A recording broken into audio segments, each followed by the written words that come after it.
Give God some praise this morning. Come on, he's worthy of honor. He's worthy of the praise. Y'all clap it up for these handsome young men that have worked so strongly and so hardly within our church. So we appreciate all the hard work. Y'all clap it up for him one more time. Clap it up for Brother Tay, holding us down. Rico, I appreciate you so much, man. You know, I was thinking about something the other day. I'm grateful for a space where people don't have to be asked to do a thing, but when they see something that they know that they can put their hands to, they just go do it. So I appreciate all of you all.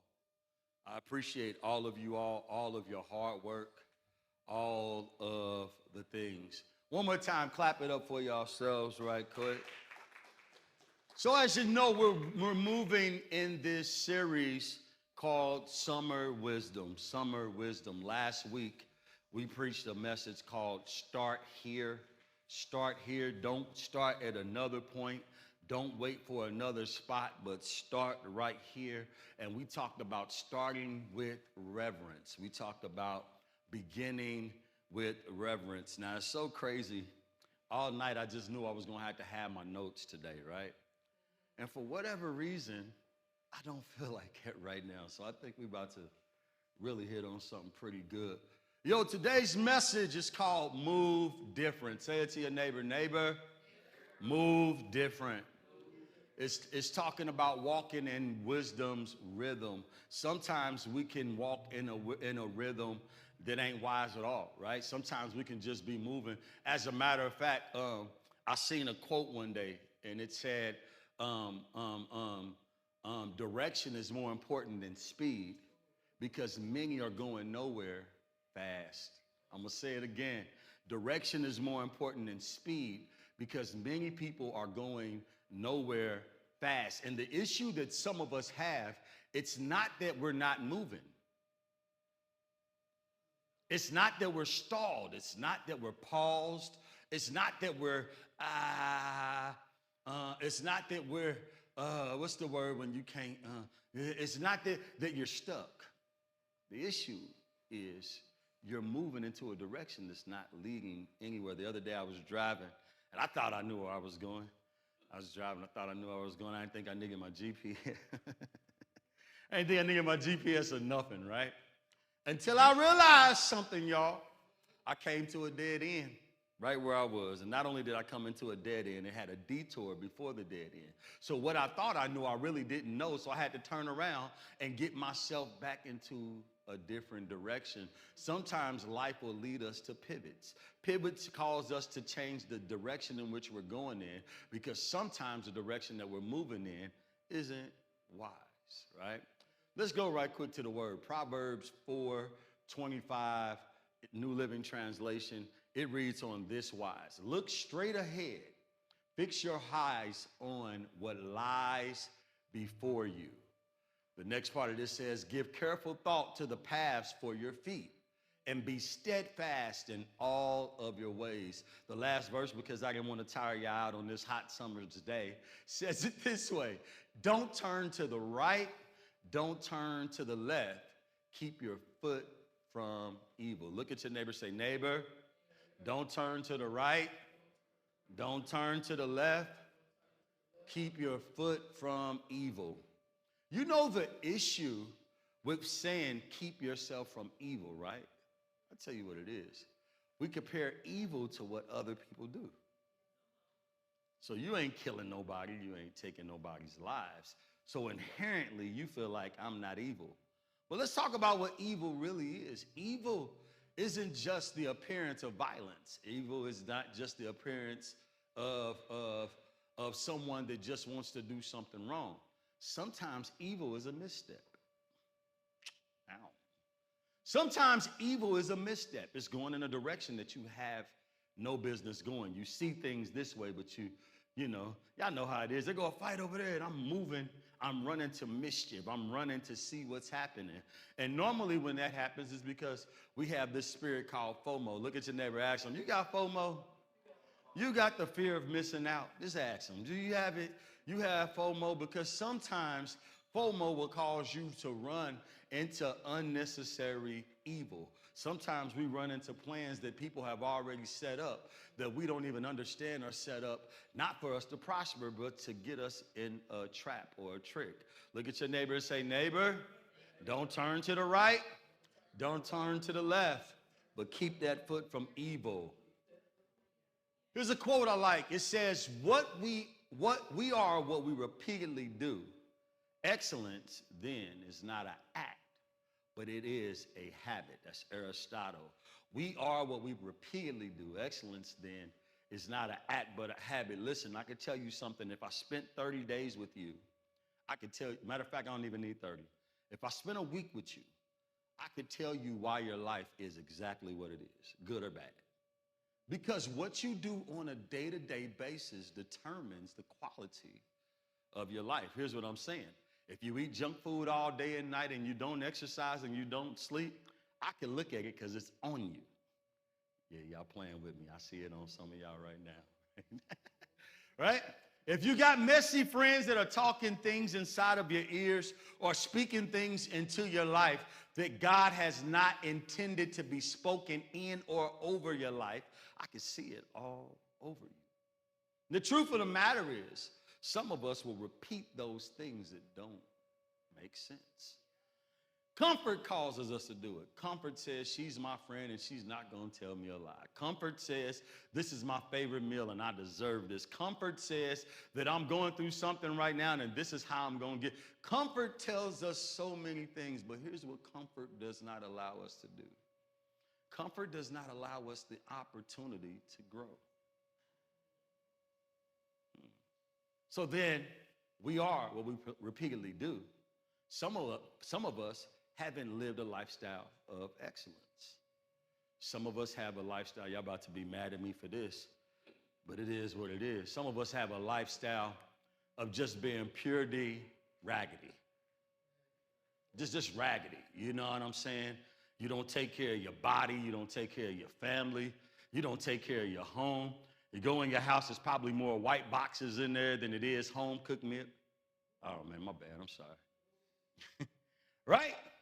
So the issue is we're not repeating excellent habits. We're repeating comfortable habits. Repeating what works for the moment while still looking in the mirror talking about I'm getting my summer body together.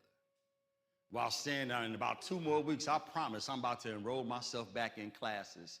While saying, you know what, I'm going to spend more time with these kids and teach them in the world. And then all of a sudden, you go back there and go watch TV, girl. Shut up talking to me. Because excellence is not an act, but it's a habit. Ask yourselves right quick, what are you in the habit of doing? What are you in the habit of saying to yourself? Because sometimes what kills us before we actually start anything is the habitual nature that we have to speak down on ourselves. Before we can even get started, we will tell ourselves that we can't even do it. Before we'll even try, we'll tell ourselves that we need help. Before we can even get into a thing, we'll talk ourselves out of a thing. Because it's our habit to stay comfortable. Don't you understand that purpose is on the other side of your comfortability? Think about it. If purpose was where you felt comfortable at right now, you'd be in the midst of it. But many of us have a deep longing for something more simply because we're comfortable and purpose is on the other side of it. Tell your neighbor, purpose is calling. Wake up and answer. Wake up and answer. Last week, we've launched What's Next. We started with reverence. We set a foundation, a pause, a breath, a mindset shift. This week is about alignment in action. Your moves need to be deliberate, not accidental. Whether you're building a brand, whether you're parenting a family, whether you're leading an organization, it all starts here. You've got to look, you've got to plan, and you've got to stay ready. You can't just wait to get ready when you're thinking you're in the midst of something. You've got to stay ready because sometimes opportunity does not meet you when you think you're ready for it. As many of you know, most opportunities that are great opportunities meet you at the most inopportune time.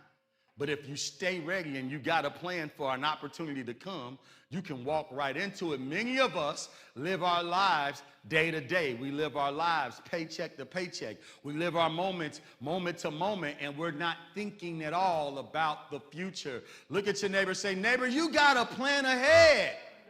Don't be trying to invite me to no last minute barbecue. You got to plan ahead.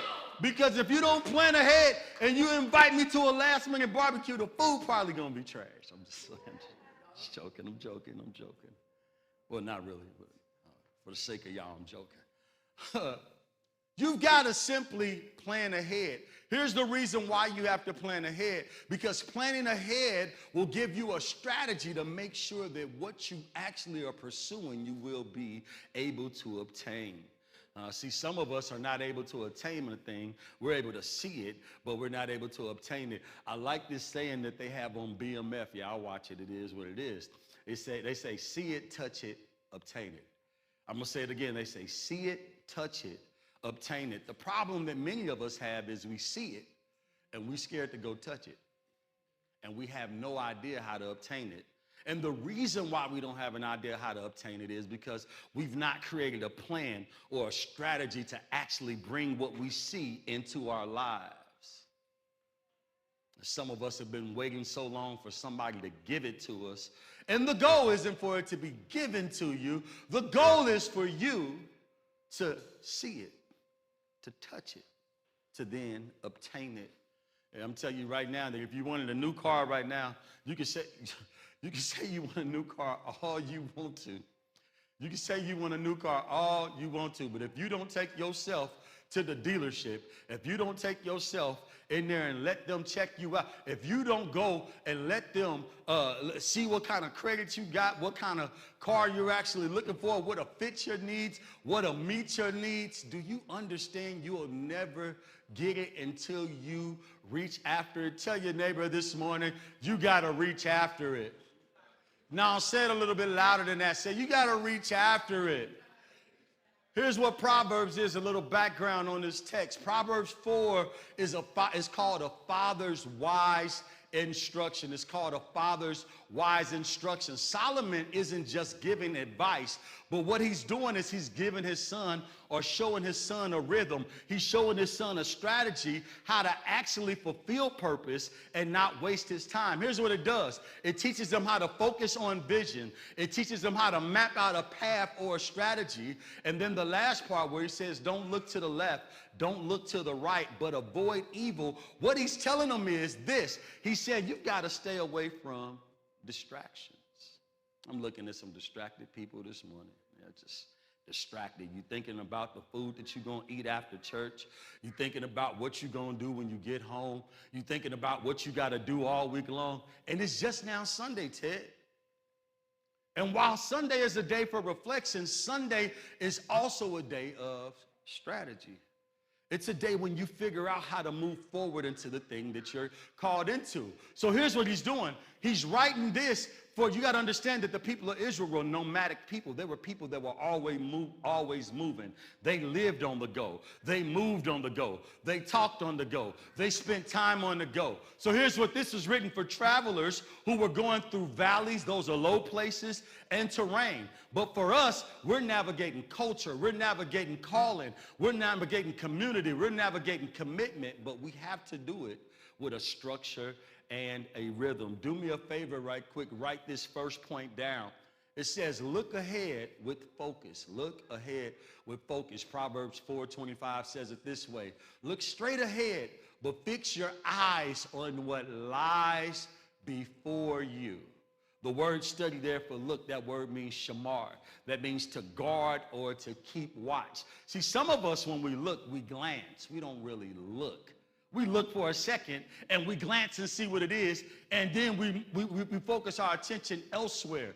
But that word look in the text means to actually guard a thing, to actually keep watch. Y'all know what that means. If you got kids and they running around somewhere, you can't glance at your kids.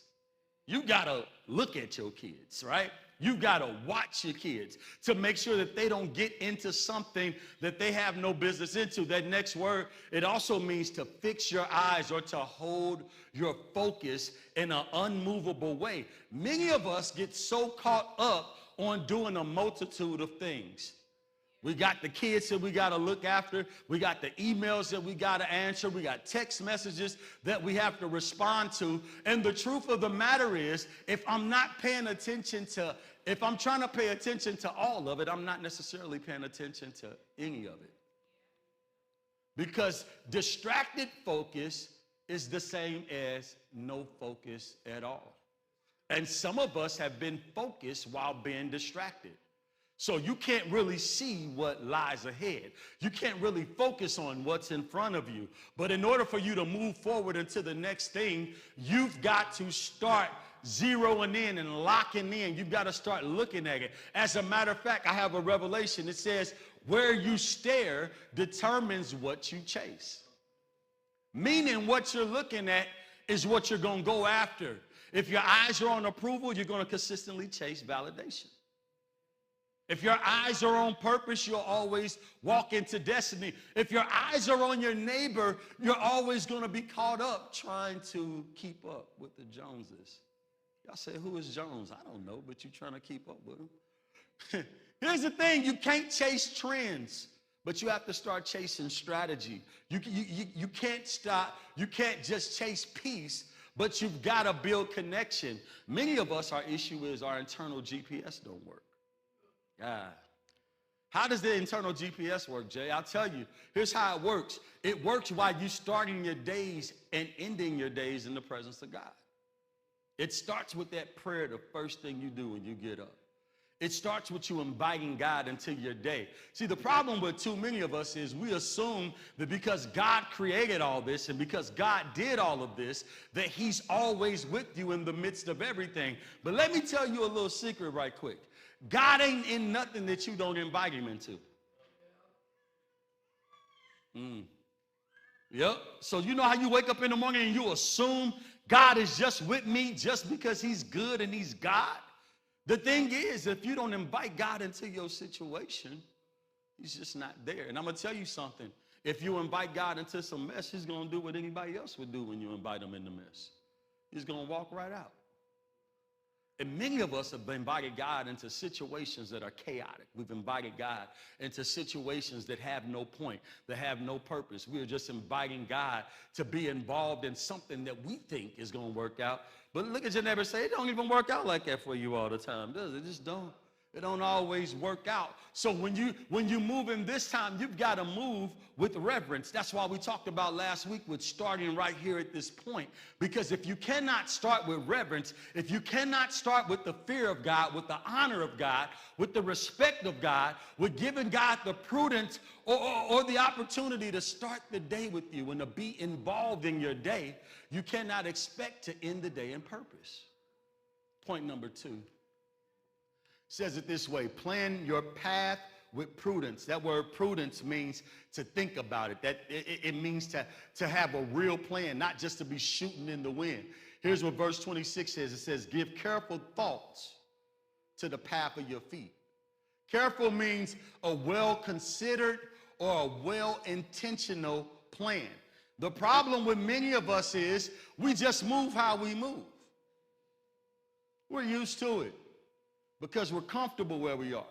We're comfortable with status quo. We're comfortable with people telling us where we have to be, what we have to do, when we have to do it. But the issue that we really have is we just don't have a well thought out plan. You just don't have a well thought out plan. As a matter of fact, planning is not only good for strategy, but planning is a spiritual discipline. As a matter of fact, that's what Jesus was doing with his disciples. He was giving them strategy. He was giving them spiritual disciplines that will help them live this life, that will help them fulfill purpose, that will help them do the thing that they were called to do. See, many of us have the issue of not having a plan at all, but just living. We come to church on Sunday morning and we don't know nothing else. You just get up and we come to church. And after church, we ask that almighty question. What we eating for dinner? Some of y'all get something good. Most of us, we get something that's just whatever, right? Because we don't plan it. We don't think about it. It's not a part of the strategy of what we're doing. And so here's the thing. Many of us don't need more hustle. We just need more holy intention. Here's what I mean by holy intention. It's intention that's been given to us by God. It's intention that's been set forth by the purpose that God has aligned to your life. See, many of us will do things for the sake of doing it and not know why we're doing it. Here's what I mean. Here's an application for it. If you're going to be successful, you got to start having meetings, because meetings equals stewardship, and planning equals legacy, and then schedule creates a sacred rhythm. Ain't you tired of waking up tired? Ain't you tired of going to bed feeling just bloated because you can't stop eating at 12 and all the things, right? Ain't you tired of feeling how you feel simply because you've lived your life outside of rhythm? Here's the thing. You've got to get a rhythm for how you're moving. Because if you don't, you're going to be like those people that are more focused on speed than they are direction. They're going nowhere fast. Many of us started out this year and we said, oh, I'm going to save this amount of money. I'm going to do this. I'm going to have my body the way I want it for the summer. I'm going to buy me a new car. I'm going to get in school.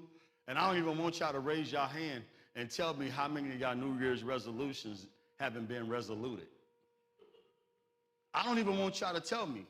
Because if you're just like me, then you missed the mark on something. And the reason why you missed the mark is because you didn't have a plan on hitting the mark. You didn't have a strategy to do it. You thought about it. It sounded good. It felt good when you told your homies this is what you're about to do. But when it came time to actually execute it, you didn't even know where to start.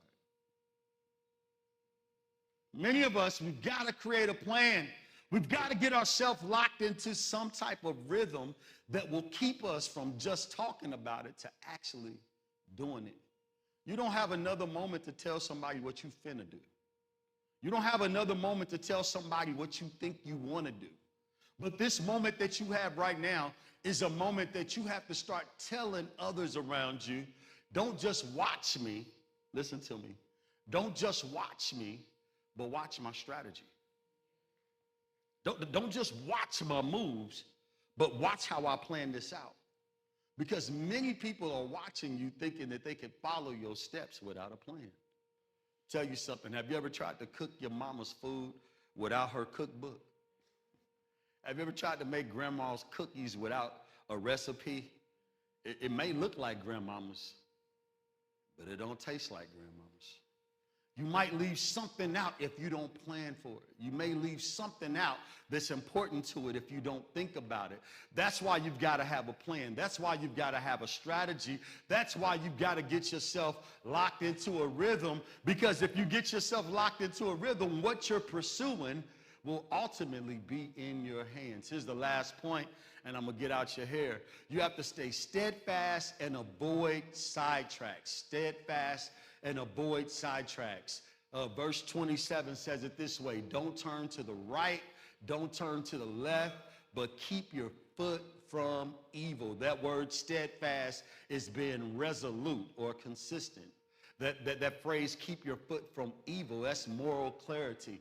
And for many of us, we do things without thinking about our morals. We do them because we can. And let me tell you about this world. It's robbed of morality right now. Violence has overtaken all of our communities. I don't know if anybody looked at the news last night. Last weekend, they made all of these rules and curfews and everything about downtown, and they forgot about the rest of the city. So we had 9 shootings last week, but we had 9 shootings last night. There wasn't none of them downtown, but they were all over the city. Here's what I'm trying to say to you, that sometimes we'll miss everything because we simply don't have moral clarity. We don't know the difference between right or wrong. And for some of us, here's what we do. We say, this is right for me, but it's wrong for you. Don't you know that that's messed up morality too? Because you think that you're above law. You think that you're above whatever has been set in place. You think you're above it. That's what criminals do. Y'all know that, right? Yep, I've been a criminal, raise your hand. You've been one. I can see some criminals in the room. So there's a revelation. Not every opportunity is from God. Some detours look divine, but they drain your destiny. Not every opportunity is from God. I'll tell y'all something, man. Sometimes I can get myself in things that once I get into them, I'm like, yo, why did I say yes to this? It sounds good when I say I'm about to do it.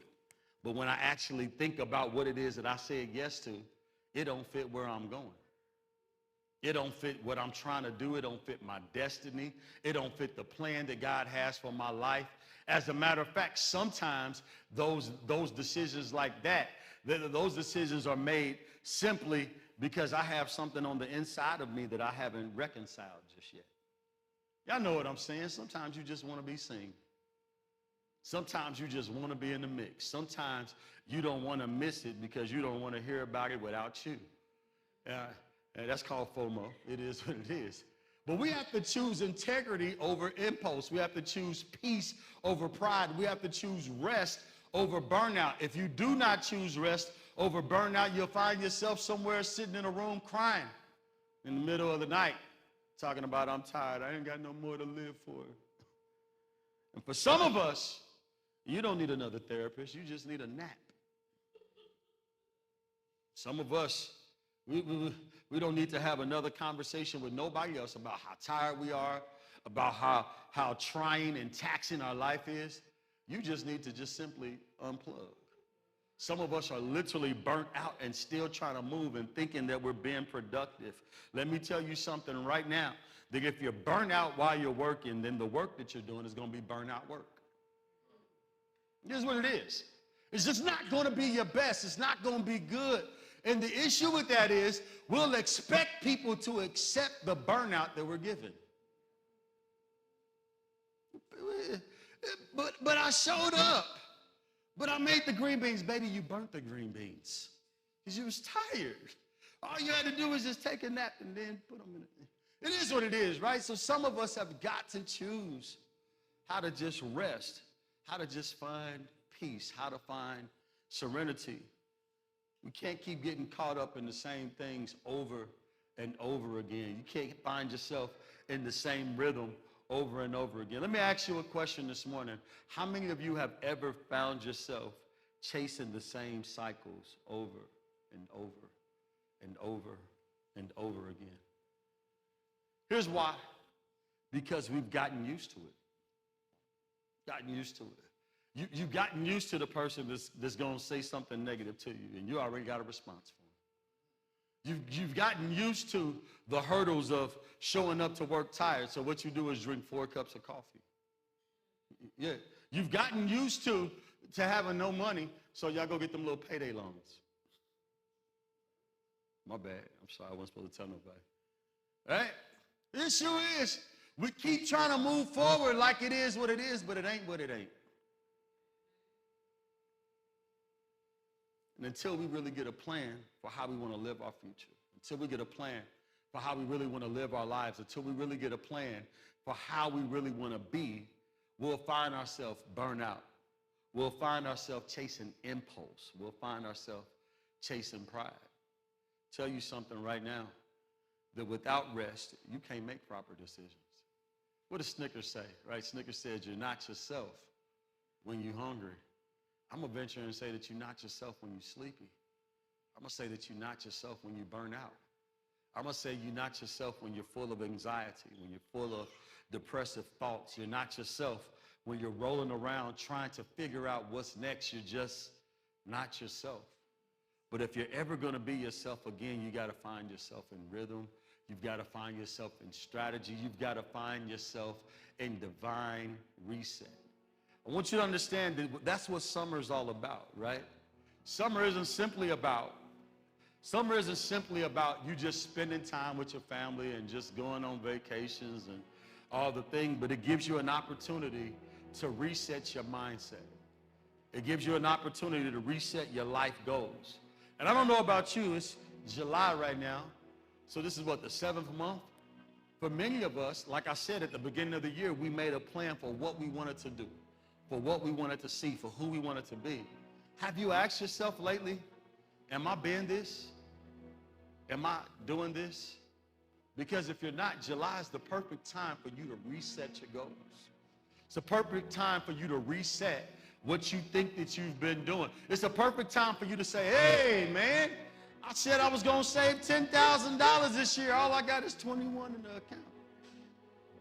It's a perfect time for you to change some things around. But you've got to start right here, and you got to keep it real about where you are. I understand that some of us feel like life is just a work in progress. We're going to get there when we get there. But if you never start, and if you don't start with reverence, and you don't continue on with a strategy, you won't get to the place that you want to get to. One time, you've got to see it, you've got to touch it, then you will obtain it. You've got to see it, you've got to touch it, then you will attain it. Here's what I mean. The Bible says it this way. It says, write the vision, make it plain, that they may run, that get it, and they ain't going to stop because they've written down a strategy. God has shown you something, and now you've written plans to get to where you want to be. The truth of the matter is, if you're ever going to get there, you've got to see it, you've got to touch it before you obtain it. Today, here's what I want you to do when you go home. I want you to evaluate where you are for this year. Evaluate where you are in this month. Evaluate where you are simply in this week. And say, what do I need to do? How do I need to strategize to get ultimately to where I know God has called me to be? And for many of us, it's not about church. It's not just about showing up here, but it's about doing that thing that you know you've been called to do. Maybe you've been called to help people in business. Maybe you've been called to serve in community. Maybe you've been called to be a big brother, a big sister. I don't know what it is. But if you don't take the time to assess where you are and what you're doing, you'll never become what you're supposed to be. I have something for y'all. I want to tell you this. The calculated movement will lead you not just to kingdom impact, but impact in general. Because once you start with reverence, and then now you're equipped to see things clearly, to plan intentionally, and then to walk firmly, that means you're just not moving, but you're moving different. And for many of us, y'all can't move the way you've been moving because you've made too many missteps. You ain't got no time to be tripping over yesterday.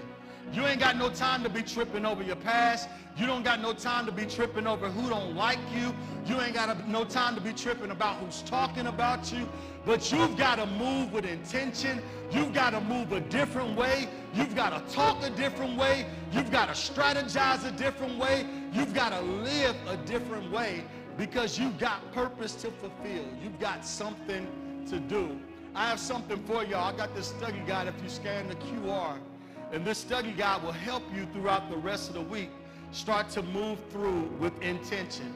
Start to move through with strategy. So you're not just doing stuff just because you're doing it.